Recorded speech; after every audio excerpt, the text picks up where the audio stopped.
Is there a lot of data on over time? Do you get within the same person? Does your breath kind of characteristics change so that depending on what happens to be going on in the patient at that time? Is there any consistency for over years, like for instance?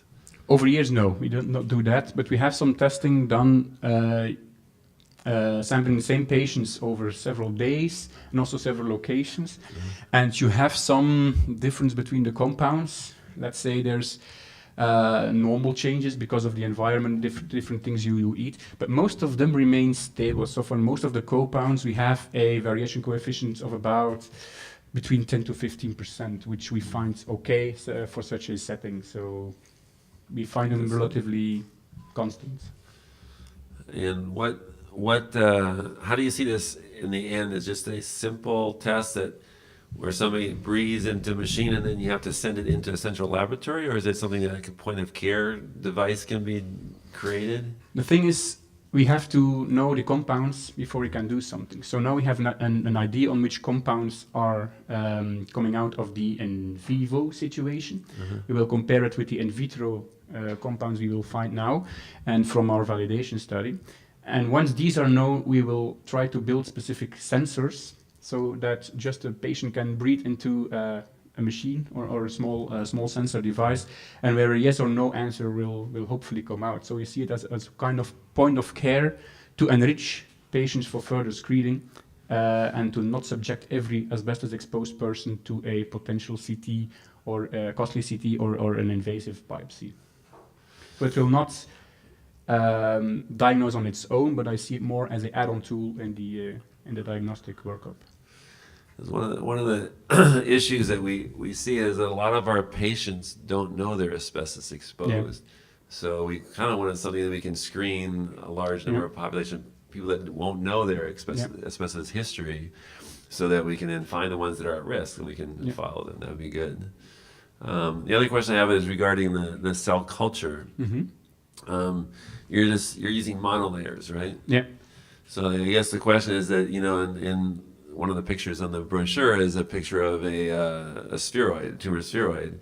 And I was just curious whether you ever looked at the spheroids versus monolayers, because the spheroids are felt to be at least a little more similar to the in vivo situation, and whether that might change what the results you see. We haven't done that, but it's really interesting to do. So we're trying to find something that's also technically easy to make this, model this, and then to subtract the headspace of those. So, but that would be nice also to see hypoxic conditions and etc. Yeah. We will try to do that and set that up. But this will take some more time than currently. But it's not easy. It's not easy though. Anybody else have questions? Yes. On these 23 MPM patients that were treatment naive. Yep. How did you establish that as a backup that they were MPM? Did you run tests on before, or did you run tests on after? It was actually done after the diagnosis of mesothelioma. So we were sure they had mesothelioma. So they have undergone the biopsy and the histopathological analysis. So it has a confirmed diagnosis. But then we took the breath tests when they had to come just before the start of their treatment. So on the treatment day, we did the breath test first, and then they could go for treatment. So at the time you ran the test, you knew that they had MPM? Yeah. Okay. And this pleural fusion for biomarkers, did you go through any tests that established the value of the fusion? I mean, the results? We did not do it yet, but we are planning to do it together with the in vitro cell cultures, take some patient samples, take some pleural effusion if present, and look what comes out of there and see to compare it with what we have found in the diagnosed persons. I ask that because I don't represent the entire population, but I've had a number of effusions and a number of tests run with absolutely no results whatsoever with their current technology. And so that's why I was curious, because that's the case. Because otherwise, if you have to go in for a biopsy, that's a biggie in this country. And it's very very expensive Yeah. to do. And this is a European study, right? This is European, yeah. Okay. Do you know if it has any acceptance in the United States? I mean, is it formalized some way? No, yeah, but I know there have been some groups working on breath analysis, so I don't Yeah. think that would be an issue in future. There are some. Let me explain why it would be a big issue. Is I took on corporate America about a year and a half ago. I lost big time because these so-called experts and the lawyers that were up against me managed to convince a jury that I didn't have MPN at all. And the witnesses, nobody was, they all could have come from anywhere. What you have there, if it was accepted, could establish is it really from asbestos or not? Yeah. And so that would be of quite some value. Were you able to get any, I mean, the common biomarkers that they're using today to determine types of treatments? We did not look into that yet because the most patients we have are also one kind of patient. Most were epithelioid subtypes, so we could not discriminate between epithelioid or sarcomatoid at the moment. Also for mutations, it has not been done yet, but I know some cell lines were able, I guess it's the work of Paul Bass who also looked at it. He was able to discriminate between the EGF positive, between the negative EGFR positive negative study. So that could, in the potential future, be an application for it, but we should test it now. So, and in our current validation set, we are now including those information, and we look at it, and I guess it's really running for 4 years. So in 4 years, we will know more about discrimination between positive or negative types, and to make some decision on treatments. Yeah, because that's a big. Yeah. All right, we have another one from one of our scientists. Dr. Cameron, is it possible to measure the cytokine levels and profile of preoperative patients and compare it with the post-operative chest drainage? Yeah, that's one of the things that is obviously missing. There's no baseline, but the issue with the measurements that we're doing is that we're doing it after the pleura has been stripped out. So we can potentially get some fluid from a chest in a patient preoperatively who has an intact pleura, but that's a little bit different situation. So the direct correlation is the situations aren't the same. And so it would be a good thing to have, but it's unfortunately, one of the closest things we could do is do it and get just a lavage of fluid through the chest immediately after we do the surgery, so it hasn't had any time to have any induction of different cytokines, so it would be a baseline. But we would probably, as doing that, you'd be taking some fluid and you'd be diluting it, and a lot of what you might be getting is just background serum levels of cytokines. So it's a good question. It's like some of the things that we really wanted to do, but there's not a good way to get a good baseline before an operation like that. Good question. Way to get a baseline? I think that you have to maybe do one intraoperatively. That would be the closest thing you get to a baseline. You can always take the fluid ahead of time from, some people don't have fluid, but you can take a sample of the fluid and then take a sample intraoperatively and then try and see what's going on. But the operations take a relatively long period of time, so even over that period of time you can have induction of cytokines that will already be elevated that are not elevated previous to that. So it's a difficult, good question, but difficult situation to find the absolute perfect baseline. Good. Any other questions? Yes. Yeah, Dr. Cameron, I represent the Insulators Union there with 20,000 some odd workers, and one of the things that we put a lot of effort into is early detection and the low-dose CT scan. And somebody had mentioned earlier that it's very difficult to diagnose. Is that the best option for early diagnosis, the low-dose CT scan? And does early detection have a positive effect on treatment? Those are definitely tough questions. I think, currently in the U.S., with FDA-approved technology, I think a low-dose CT scan gives us at least some idea of any kind of signs of inflammation or early avenues to try and identify places to biopsy that might be changing into mesothelioma. It's unfortunately there are a lot of patients who don't have many markers at all or any markers, and you don't see anything, and then to in a way justify to the medical community that you need to keep scanning people on an annual basis is a little bit difficult issue. I personally think that is the best we can do now, but I was hoping, and still am hoping, over the last 10 or more 15 years, that breath testing will become the way to do that, because it just logically, your breath reflects a lot of different things. People who are diabetic have sweet kind of a smell to their breath, and obviously they use alcohol, determination levels based on breath testing. So breath testing is where the bottom line is, and that's where the asbestos goes, that's where the tumors are, and it makes the most sense, that the easiest thing to use. So I'm hoping that these studies are going to come along and become a better way to screen people.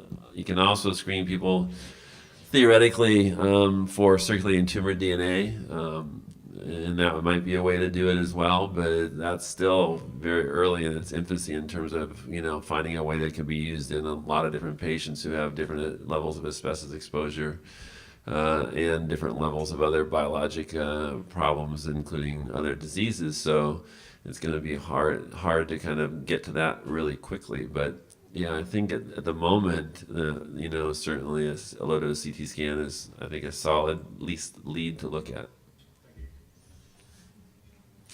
Yes, Dr. Tony.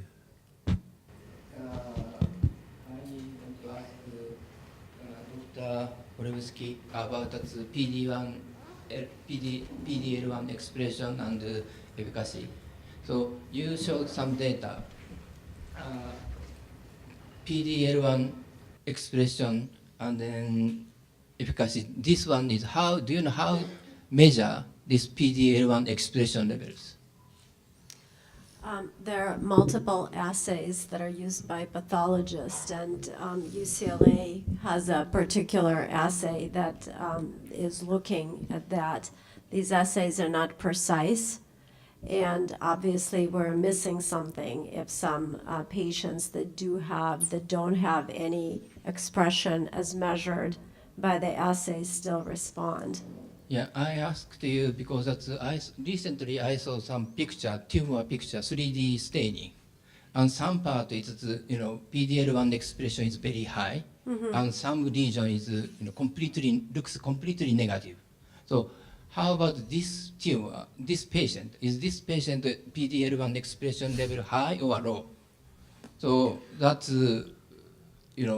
maybe you show something that PD-L1 negative patient have some effect with this PD-L1 antibody, anti-PD-L1 antibody. Maybe this patient have some region express PD-L1, but some region is negative, and measure this negative region. Is this possible? Like a false negative, basically.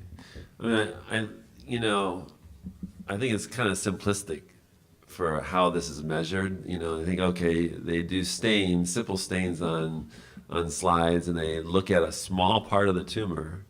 Mesothelioma is very heterogeneous. We've done biopsies and found 100% epithelioid tumor, and then taken it out and find it's a 60% sarcomatoid tumor.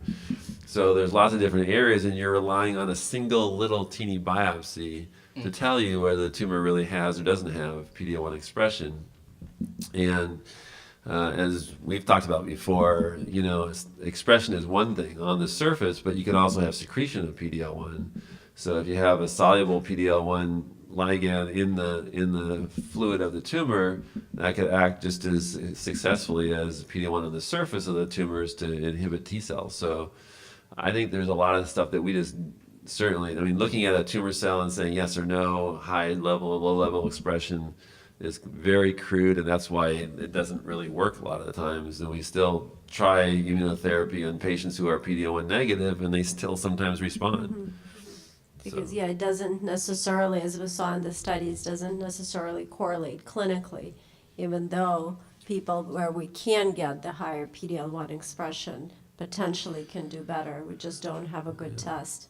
And I think if it's there, if you get somebody who's 90%, I guess we've had some sarcomatoid patients who are 90% expressors, and they respond really well, actually. So if it's there, you can kind of rely on it, but if it's not there, you can't.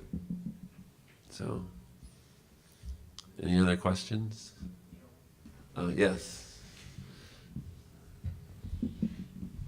I don't have a copy of the slides, so it's very hard to keep up. But on this PD-L1 situation, I don't know if you're aware of it or not, but on May 18th, the FDA sent an alert down to Merck, who's a producer of what we call, the people in the street call Keytruda. And apparently, if you have a negative PD-L1 expression, it resulted, using Keytruda, in a reduction in overall survival. Progression-free was okay, but it actually reduced the lifespan of the patient itself. And with that notice, what Merck has done has discontinued drug trials that involve PD-L1 where it's a negative expression. And I think that's good. And a question for Dr. Olevsky.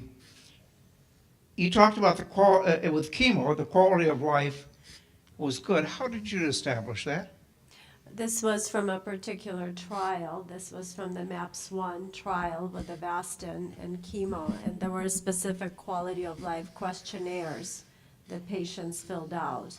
And then they could determine whether they have, what was the quality of life. They had very specific questions about insomnia, constipation, fatigue, things like that, and they compared the two groups.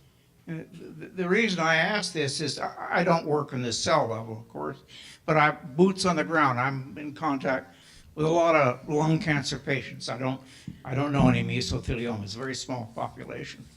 And I can tell you from what the responses I've seen from them is that the chemo has quite a bit of negative effects on people. I can tell you from my own that I had both physical and mental damage.